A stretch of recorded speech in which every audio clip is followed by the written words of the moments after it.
So why do I need to be a salesperson? How do I become a salesperson? Like, why would I need it? I'm going to be a teacher. You're sitting there thinking, but in all reality, no matter what you do or where you go, you're going to have to be a salesperson, okay?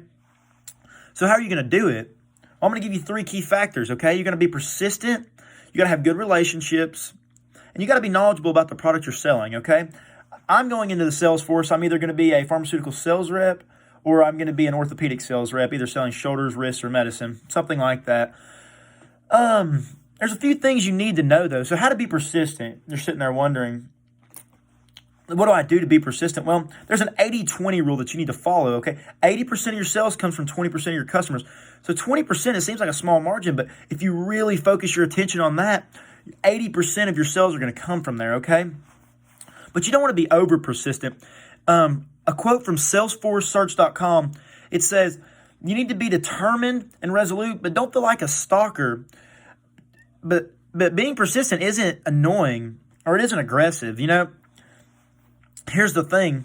So being persistent, it just has to do with timing too. A lot of times, no mean no today doesn't mean no tomorrow, says Chris Jenkins. And that's very true because 3 months ago, supply and demand, what would you not need? I'll tell you what you wouldn't need. Hand sanitizers and a mask, okay? But now in today's world and with the past recent events, you need it, okay? That's how you have to be a salesperson. You have to recognize supply and demand and how your product comes in handy. But being persistent, that's just one little factor, okay? That's just one small, minute factor. Here's another one. Having good relationships. Okay, so how do I build relationships? Well, people can come into the office all day. This is a quote from Paul Spanish. So people can come into the office all day asking, what can you give me? What can you give me? Well, what can I do for you in return? Building relationships.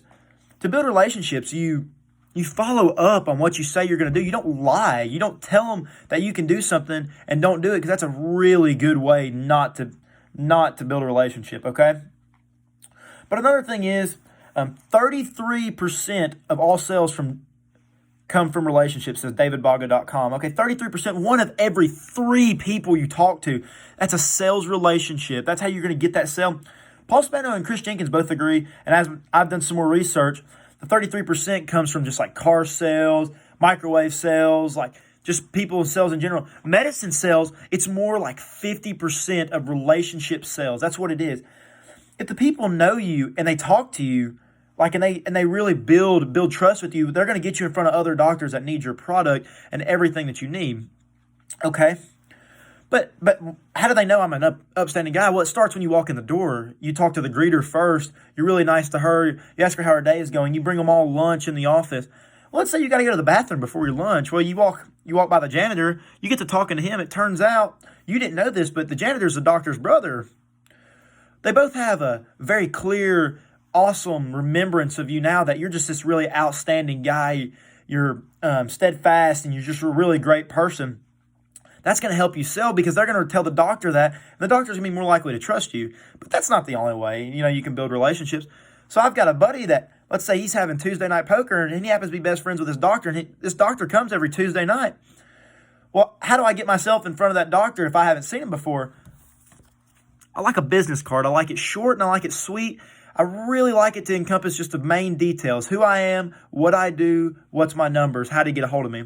Because when that dude's digging through his wallet later to get out some change or some cash or something, he sees that card. He goes, oh, I better call that doctor because this guy really needs to get in front of him because he's selling cardiovascular stuff and you really need to get that in front of him. And that dude happens to be an oncology doctor. And there you go. Boom. You've built a relationship and you can get in front of that doctor now.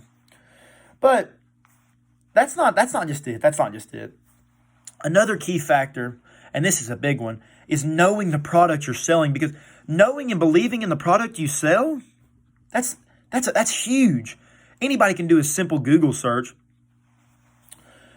Chris Jenkins describes it as you have to know the limitations of your product as well. It's vital. It's vital to know the limitations of your products and what it can do, because that doctor is going to call up his other doctor and he's going to be like, hey, this rep came in here and he's selling a drug for cardiovascular and I just really want to know your opinions on it. He told me all the goods, but he didn't tell me any side effects. Well, the doctor tells him all the side effects and you just lost a sale. You're not getting that prescription filled, anything like that. Well, a quote from neurosciencemarketing.com is this right here. It says, Unethical manipulation is all it would be without knowing your product. You would just be manipulating the person. And if you didn't believe in your product, you would just be manipulating them. You wouldn't have any real care for it. And the doctors can tell that. They can tell when you're not being true and you're not being legit with them. You have to know your product, and you really have to get behind it, because another big thing in knowing your product is personal experiences. Let's say I had cancer a few years back, and I'm selling oncology now, and I tell that doctor about my experience with cancer and what I went through and what I fought. I've been in those shoes. I've dug deep to fight it, and now I have this burning passion for oncology. The doctor sees that, and he understands where you're coming from. You made a connection with it, and that connection, it really helps the doctor believe that you know what you're talking about and that you thrive and live this practice that you do. But all these things together, they work in harmony to make you a good salesperson, because not just one or not just two, but all three of them, they just build on each other to help you become the best salesperson you can be. Because being persistent, having good relationships, and knowing your product, they're all just little pieces in what encompass the whole spectrum of what you're doing.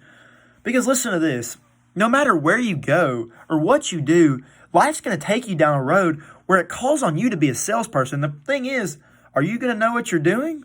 Because you better.